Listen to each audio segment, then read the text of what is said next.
എന്നാ പറഞ്ഞു കാട്ടുമൃഗങ്ങളുടെ ശല്യം കൊണ്ട് കിടക്കപ്പെടുത്തിയില്ല. മനുഷ്യനെയൊക്കെ തല്ലിക്കൊന്ന് കൂട്ടാൻ വെച്ച് കൂട്ടാനാണ്. ഇവിടെ നിയമവും ഇല്ല. ഇവിടത്തെ ഒരു കോപ്പ് നിയമമുണ്ട്.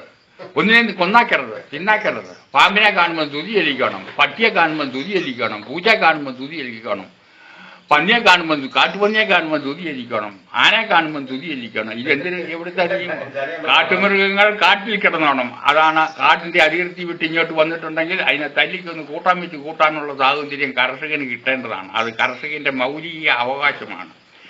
അതുപോലെ തന്നെ ഇന്ത്യക്കും പാകിസ്ഥാനും അതിർത്തി വെച്ചിട്ടുണ്ട്. അതിർത്തി കഴിഞ്ഞ് അവരിഞ്ഞ് വന്നാൽ നമ്മൾ ഉണ്ടോ ചുമ്മാതി ഇരിക്കുക? അവർക്ക് തേനും പാലും കൊടുത്ത് അവരെ കൊണ്ട് പാകിസ്ഥാനിൽ കൊണ്ട് ഇവിടുന്ന് പതിവുണ്ടോ? നമ്മളങ്ങനെ ചെന്നാൽ അവർ തേനും പാലും കുടിച്ച് ഇങ്ങോട്ട് കൊണ്ടുവന്ന് ഇന്ത്യയിലോട്ട് കൊണ്ടുവന്ന് വിടുന്നുണ്ടോ? ഇല്ല. അപ്പോൾ കാട്ടുമൃഗങ്ങൾക്ക് കാട്ടിക്കിടന്നോണം. കാട് വിട്ടിങ്ങി ഇറങ്ങി വന്നിട്ടുണ്ടെങ്കിൽ അതിനെ തല്ലിക്കൊന്ന് കൂട്ടാൻ വെച്ച് കൂട്ടാനുള്ള അവകാശം കർഷകന് വേണം. നമ്മൾ കാട്ടിലോട്ട് പോകുന്നുമില്ല. നമ്മളെ കാട്ടിലോട്ട് പോയി കാട്ടുമൃഗങ്ങളെ ഉപദ്രവിക്കാനും പോകുന്നില്ല. ഉപദ്രവിക്കാൻ പോയിട്ടുണ്ടെങ്കിൽ അന്നേരം അവർ പിടിച്ച് ശിക്ഷിച്ചോട്ടെ. ഇതാണ് വേണ്ടിയിട്ടുള്ള നിയമം. അല്ലാതെ ഈ പാമ്പിനെ കാണുമ്പോൾ പാമ്പ് ഒന്ന് പെരക്കകത്ത് കയറി മനുഷ്യനെ ഉപദ്രവിക്കുമ്പോൾ ഫോറസ്റ്റുകാരെ വിളിച്ചു അതിനെ അന്നേരം തല്ലിക്കൊന്ന് കുഴിച്ചു മൂടാനുള്ളതിന് അതിനെ പിന്നെയും പിടിച്ചുകൊണ്ടേ കാട്ടിക്കൊണ്ടേ വിടും. പിറ്റേ ദിവസം അത് പിന്നെയും ഇങ്ങോട്ട് ഇറങ്ങി വരും.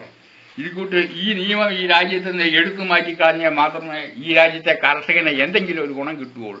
ഈ കർഷകന്റെ മേഖല ഇത്രയും നാൾ ഈ രാജ്യത്ത് സംരക്ഷിച്ചുകൊണ്ടിരുന്ന പഴയ കാലത്ത് ജീവിച്ചിരുന്ന ഓരോ മനുഷ്യരുണ്ട്. അവർ പടക്കം എല്ലാം വെച്ച് കാട്ടുപന്നിയെല്ലാം കൊന്ന് തിന്നുമായിരുന്നു. അതുകൊണ്ട് അന്നൊക്കെയുള്ളവർക്ക് കപ്പയും കത്തിക്കായും ഒക്കെ ഇട്ടാൽ കിട്ടുമായിരുന്നു. ഇപ്പം ആണ്ടെ പ്രദേശം മുഴുവൻ തെളിഞ്ഞു പട്ടണമായി കഴിഞ്ഞപ്പോഴും കാട്ടുമൃഗങ്ങൾ ഇപ്പോഴാണ് കൂടുതൽ വന്നിരിക്കുന്നത്. കാരണം അതിനെ പിടിക്കാൻ മേല, തിന്നാൻ മേല. അങ്ങനെ ഈ രാജ്യം മുഴുവൻ മുടിപ്പിക്കുന്ന ഭരണമാണ് നമ്മുടെ ഈ രാജ്യത്ത് തന്നെ ഉള്ളതെന്ന് വേണേൽ പറയാം. കൂട്ടാനുള്ള നിയമം നമുക്ക് ഉണ്ടാക്കി